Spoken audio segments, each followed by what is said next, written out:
Welcome to r/Tales from Tech Support, where we get to have a little chuckle at the technologically disadvantaged, like me. I'm Uncle Reddit, and have I got a story for you. Hey guys, welcome back to the channel, and happy Hairy Shoulders Day to everybody. I know most of you don't care, but I like busting chops when somebody says something about, I can't watch when there's hairy shoulders. Anyway, no cats today. We've been abandoned. It's a mutiny. Let's read some stories. I need money for my precious time. Well, here's karma for you, sir. I work in tech support for an internet provider. Had this one customer be transferred to me from another department, mad that his HBO Max app isn't working. HBO Max is a free subscription we offer with the service. The app wasn't playing anything. I told the customer to reinstall it and magically it started working. It would be great, but then he asked for a credit for the time he spent on a phone with the previous agent to have it fixed. I had a rough day, so I asked my manager if we could give him credit to have him off my back. My manager finally agreed to a $5 goodwill credit. I told the customer about it, and he had the audacity to laugh at me and ask for a supervisor. Well, he made a mistake. My supervisor denied any credit to him because he obviously wasn't entitled to it, as we don't own HBO, and HBO's subscription was just a little nice thing we gave him, and we also found this is not the first time this guy tried this trick to get money, and last time he succeeded. Oh well. Could have agreed to the $5. Annoying but satisfying in the end. Made my statistics worse with the supervisor escalation, but it was worth it. Yeah, I think it's funny when customers claim that they're entitled to a discount on their bill and things like that for a little bit of time on the phone with tech support. Odds are, if he had to uninstall the app and reinstall it, there was something going on with his phone's operating system, and it had nothing, probably had nothing to do with the app or HBO or any of that stuff. Oh well. Concrete saw 8 ISP cables. Several years ago, I was hired to work at an older office tower, about 15 floors and built back in the 60s, updated in the 90s and getting a full rework from foundation to roof, as was the whole shopping center it was attached to. The old mall was mostly gone, and the plot was being redeveloped as a mixed use of residential, commercial, and recreational. The tower itself was to cover about 2/3 of the commercial use, and by the time I arrived on site, all the older hazardous materials were gone. The building had been mostly done, and the local ISP had fully set up shop in an old anchor store of the mall, converted to a massive call center, and had 3 floors of offices in the tower. Sounds strange to have tenants move in while construction is going on, but it happens a lot more than you'd think. Anyway, I'm on site to run the tech support center for the complex itself, since the developer really wanted to be as up-to-date as possible. This meant free Wi-Fi all over the place, fiber installed throughout the new shops, offices and tower, as well as the condos and apartments being built. Ours was to be the hub of support for tenants and guests, while the ISP had their own internal support. Things are great, my team is amazing and work well. My boss is leaving me to handle the department as I see fit. Tech folk can really babysit themselves. And I'm working with the various job site supervisors pretty well, except for the construction company one. I have zero idea what I ever did to their job site supervisor, but he hated me from minute one. 3 months into my job, I have a meeting with all the contracted company site supervisor and the job site supervisor herself. We needed to work out how to best avoid issues with the tower lobby getting a new floor, since it needed new concrete and the area out front was getting replaced as well. I'm pointing out areas to be cautious around since there's a lot of cables and newly installed fiber that was laid before the lobby was redone. I don't know why, but it is what it is. Construction supervisor just huffs and tells me he and his boys know what they're doing and just ignores me. I ask that they please be careful or the whole tower will lose internet connection. He brushes me off again, and job site supervisor says they'll be careful, but she pats my shoulder in a way that lets me know she saw the brush off. Y'all can see where this is going, right? A couple days later, I walk into the office and saw a concrete saw on a bobcat outside the lobby, getting ready to start the day. I just shake my head and go about my business, silently praying to the tech gods nothing happens. Well, something happened. About an hour or so after the start of the day, everything goes down. Not just internet access, but everything connected to any system, phones included. I admit, I giggled a little.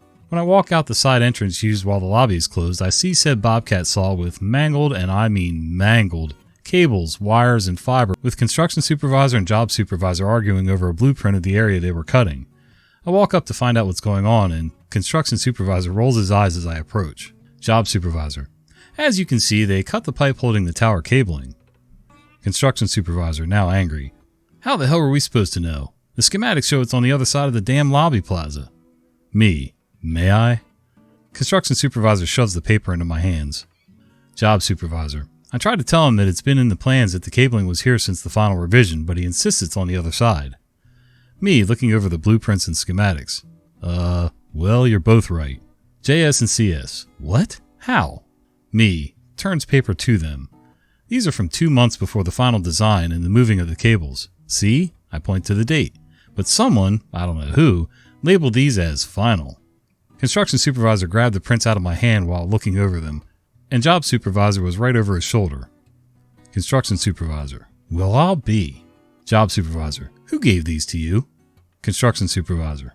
My boss back at the office, and I think he got them from the developer. Job supervisor looking very annoyed. Did you not go over the plans in our meeting? They show the cables being right here. Construction supervisor. Why would I? I was told you had what I had. And why'd they move the damn cables to begin with? Me. Because they'd have been under the new ADA ramp you'll be installing. It was felt they'd be easier accessed over here if there was an issue. Job supervisor, now just ignoring the construction supervisor. How long until we can get the tower up and running? I turned to the saw and it was really bad, like my stomach turned level bad. Me, good news or bad news? Job supervisor, bad news first, let me hear it. Me, pointing at some shiny bits. These are part of a connector to the repeater up on 2, which means we'll have to replace that. Then run new wires down and out, but we'll have to dig up out to the junction and check the damage there, which I'm really hopeful there isn't any. Plus the whole section of insulated pipe will have to be replaced. It's slag at this point. We can't patch and forget it. Job supervisor. And what's the good news?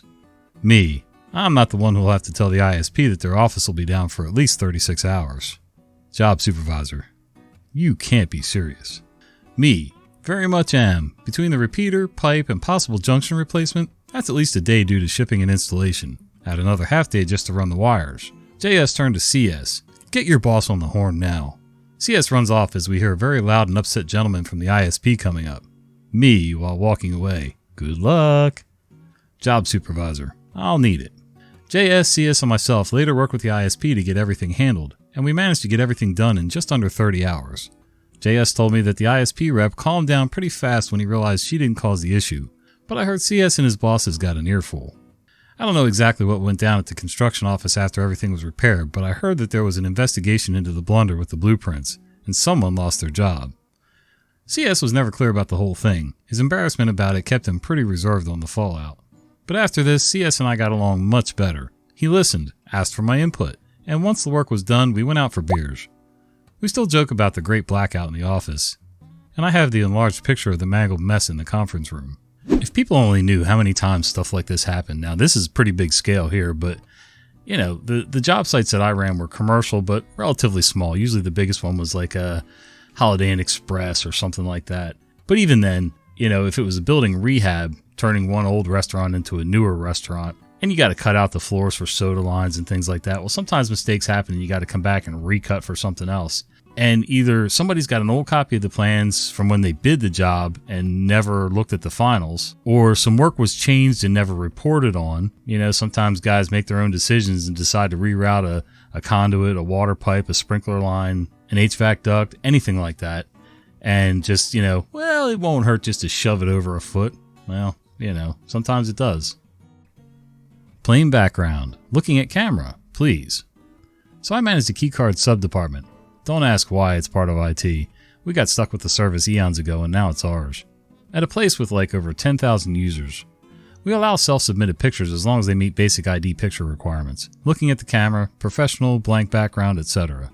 So I get a request for a card from someone on behalf of the head honcho himself's wife, who does not work here by the way. There is no picture attached.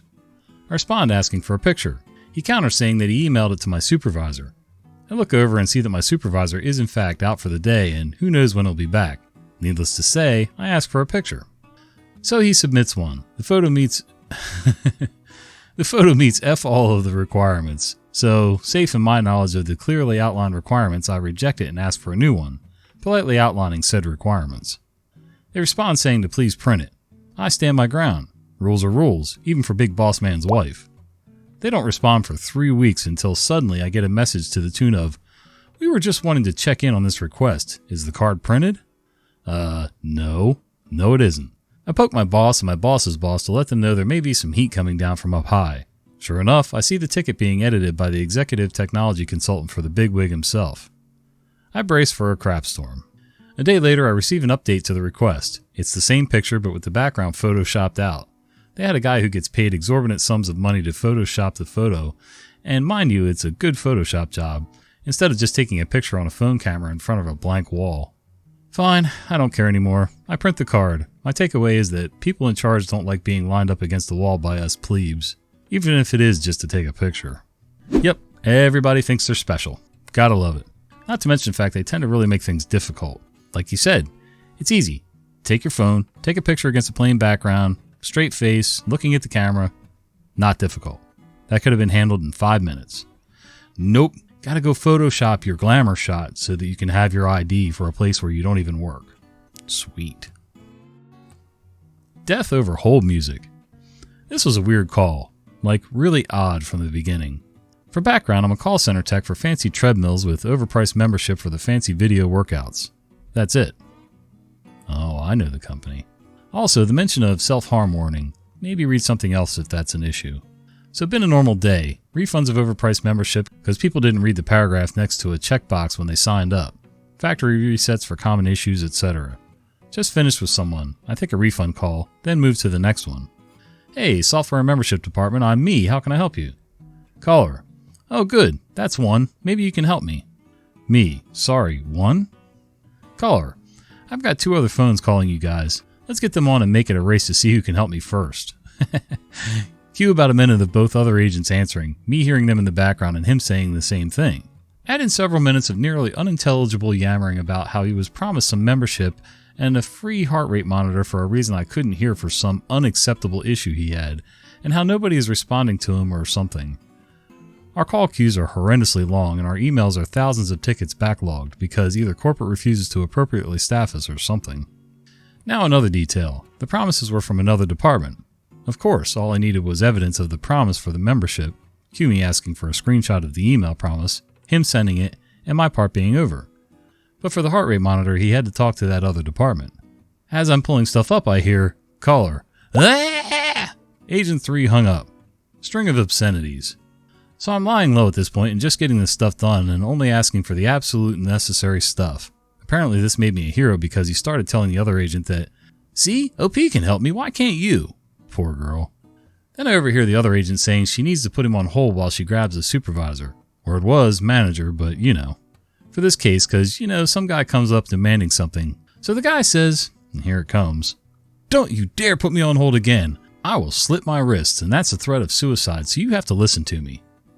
Well, I finished my part up, was thanked by him, of course, he complained about the other agent in the process, and then took a breather.